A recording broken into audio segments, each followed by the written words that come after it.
America. 2026 marks the 250th anniversary of the Declaration of Independence, a milestone likely to be celebrated with the familiar spectacle of the 4th of July, block parties, legal or illegal fireworks, and the also comforting barbecue. It's also a time to look back on the past 250 years and reflect on American independence. But before we get the party started, let's look at the document that has since inspired every freedom lover's favorite holiday. Ah yes, all the greatest hits. Decent respect to the opinions of mankind, very nice. All men are created equal, yeah, classic line. Wait a minute, merciless Indian savages? The one and only time Native Americans are mentioned? Now, this has really got me thinking. Can a national identity built on the erasure of Native genocide ever fully separate itself from propaganda? This is We the People of Native America, with me, Tai Leclaire. I pledge allegiance to the flag of the United States of America and to the republic for which it stands, one nation, under God, indivisible, with liberty and justice for all. Do you remember reciting this mandatory allegiance before school? Well, maybe not those born after us millennials. America often frames democracy as one of its greatest achievements. The irony of it is that natives were the ones to inspire it. Well, obviously not the merciless Indian savages line. Even though American Indians were seen as primitive, we've practiced representative governance well before the American Revolution. Around 1142, according to many scholars, the Haudenosaunee Confederacy, previously referred to as the Iroquois Confederacy, was formed, establishing relationships between tribal nations, which resulted in a democracy that has functioned for centuries. Within the Confederacy, they solidified an oral constitution described as the Great Law of Peace, which is considered one of the oldest living participatory democracies in the world. If you didn't know, I'm Mohawk, one of the 6 nations that make up the Confederacy. There's Mohawk, Oneida, Onondaga, Cayuga, Seneca, and Tuscarora. Some of America's founding fathers were aware of the Haudenosaunee form of government, and some, like Benjamin Franklin, even met with members of the Haudenosaunee Confederacy, resulting in the blueprint for the US Constitution. You can argue that tribal nations have been a model for democracy centuries before the US started branding itself as the global founder. Of course, this information rarely makes it into textbooks, which is probably the reason why we have yet to receive any recognition. As always, US propaganda gets in the way of the truth.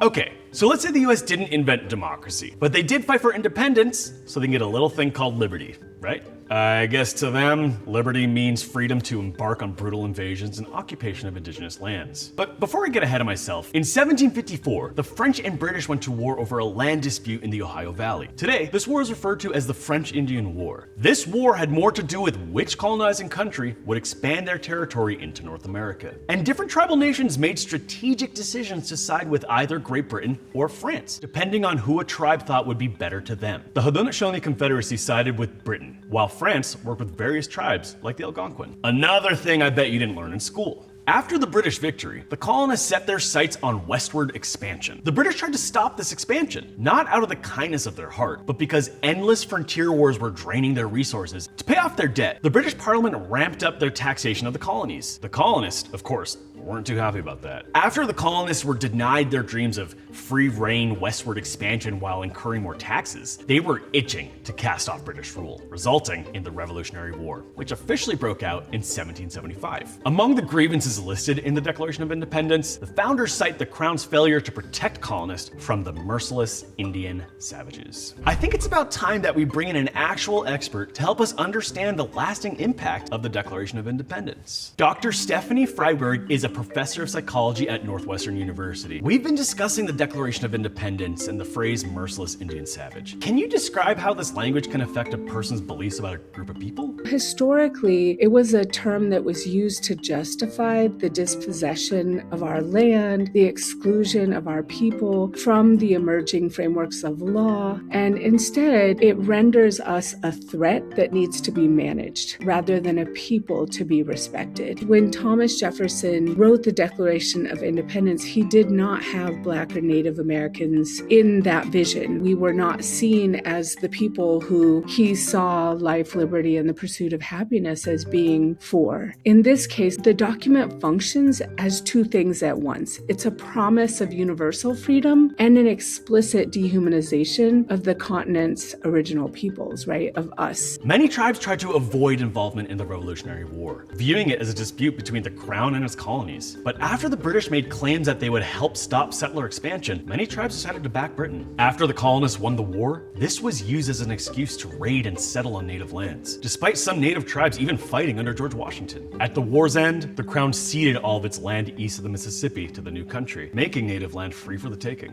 America and Britain would go to war again in 1812. This is also the second time they've called conflict with the natives as an excuse for war. Echoing the Declaration of Independence, the new country accused the British of arming Native American tribes in order to resist US expansion. At the center of that resistance was Tecumseh. Translation, shooting star. A Shawnee leader who had spent years uniting tribes across the East into a single confederacy to prevent American expansion. To many Native American communities, he was one of the last real chances to stop settler invasion. After Tecumseh's death during the war, his coalition collapsed, and the organized Native resistance east of the Mississippi never recovered. To further the blow, about 20 years after these wars, Congress passed the Indian Removal Act of 1830. Incoming! Government surveyors who dictated where Native Americans were allowed to live, inevitably forcing tribes to march wherever these areas were determined.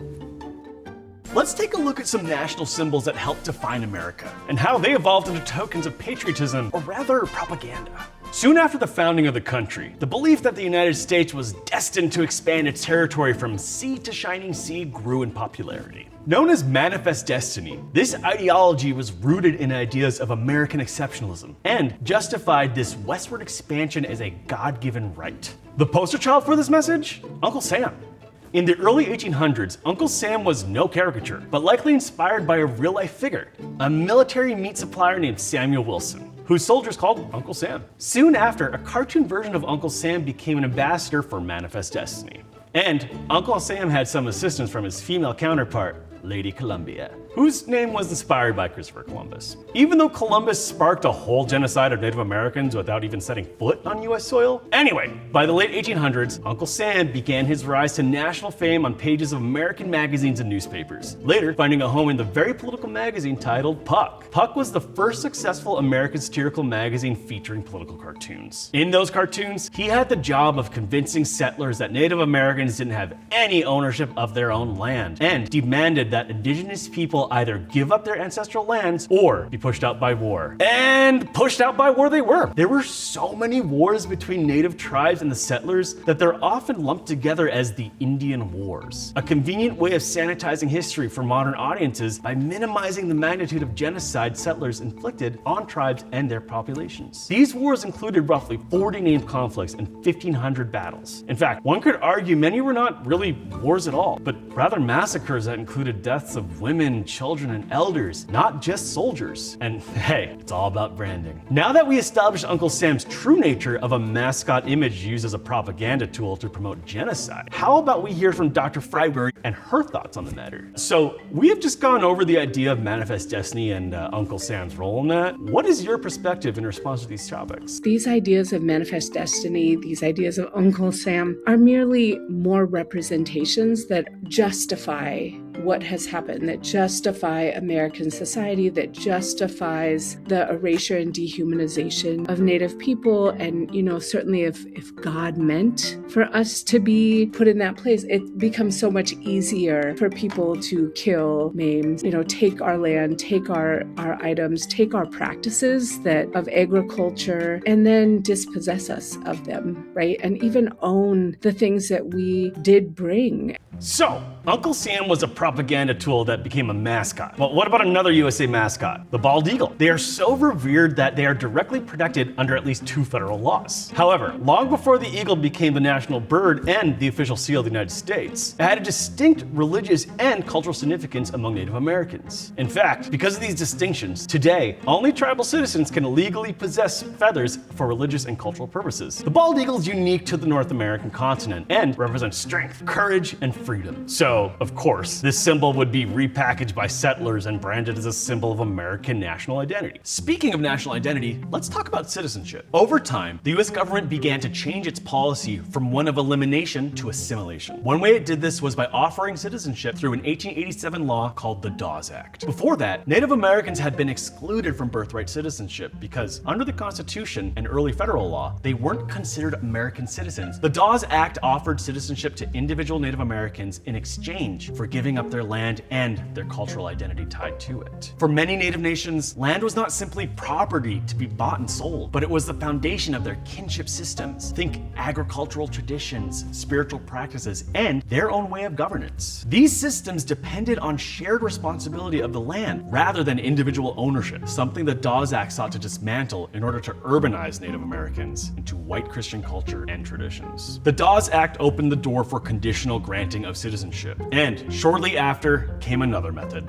war. Oh, who's that? It's our old friend, Uncle Sam. Popular culture remembers Uncle Sam as a beloved patriotic uncle who gained prolific status during the First World War by asking, "I want you for US Army." Most ironically, Uncle Sam would become the US most loyal salesman. Native Americans would become the highest per capita rates of any racial group to join the country's military. One of the most prominent examples of that service, other than being the largest population to serve in the military, comes from the Navajo Code Talkers. In both World War I and World War II, 14 tribes used their languages to create unbreakable codes for the military to communicate in battle. To this day, Navajo remains the only unbroken code in all of modern military history. Anyway, 12,000 Native Americans served in World War I. Those veterans and many of their families were finally granted citizenship in 1919. A few years later, this was extended to all Native Americans under the Indian Citizenship Act of 1924, the last racial group to be formally granted citizenship. Today, Native Americans are considered dual citizens, citizens of their respective tribal nations, the other, the United States. Let's go back to Dr. Freiberg. We've talked a lot about the discrepancies between America's supposed ideals and the experience of Native people. So much of this idea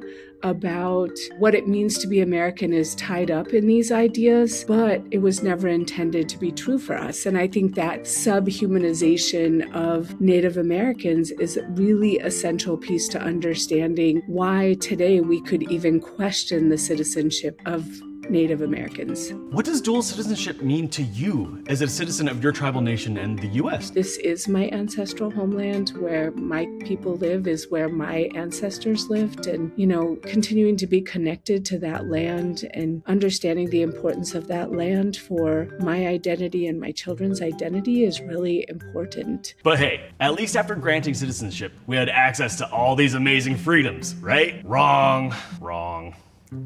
Beyond land, this same system of dispossession extended into our spiritual practices, or should I say, our illegal spiritual practices. Just like birthright citizenship, the Constitution's First Amendment did not originally apply to us. And even after gaining citizenship, the US spent the next 50 plus years basically just ignoring it. In 1978, Congress passed the American Indian Religious Freedoms Act, and I'm not kidding, it has not even been 50 years since we could legally practice our own religion on our own land. Another thing you probably didn't know, since our modern history is rarely taught, according to Dr. Freiberg's research, over 87% of references to Native Americans in state academic standards were in a pre-1900 context. The best we get in American classrooms is stories like Sacagawea, aiding Lewis and Clark as they surveyed uncharted land. She's often viewed as a willing guide, but the reality was that Sacagawea wasn't given a choice to join the expedition, and the money for her services was given to her French-Canadian husband, who had bought and kept her as property. Oftentimes, American education reframes Native Americans as willing participants in their own colonization, and these ideas have become mainstream due to the American education system. A more obvious example, Thanksgiving. Schools love to romanticize the story as one of cooperation between Native Americans and the colonists, but that version leaves out that after the Harvest Feast, broken treaties between the Pilgrims and the Wampanoag led to one of the deadliest wars in colonial history. Finalize this episode, and given the context of your work, Dr. Freiberg, what would you like people to take away? We find that the more people believe that we're people of the past, the more they minimize the racism that our people experience, the more acceptable they think these racialized characterizations are. And so we have to undo these historical untruths, and recognize that terms like merciless, Indian, savage were terms that came about merely to dispossess us, not because that's how we were, but because it's how America needed to be able to see us to justify taking from us. Thank you so much for your time throughout this episode, Dr. Freiberg. Now, what's to be taken away from the centuries of history we've discussed today? Clearly, the story of American independence that most of us are familiar with has a very specific audience. It justifies certain people's actions by erasing the experience of others, and those others tend to have a common recurring theme. When founding fathers, America's secular saints, called us merciless Indian savages in the Declaration of Independence, they made it clear that America wasn't for us. So, 250 years later, we have to ask, whose Independence Day? Okay, now we can party.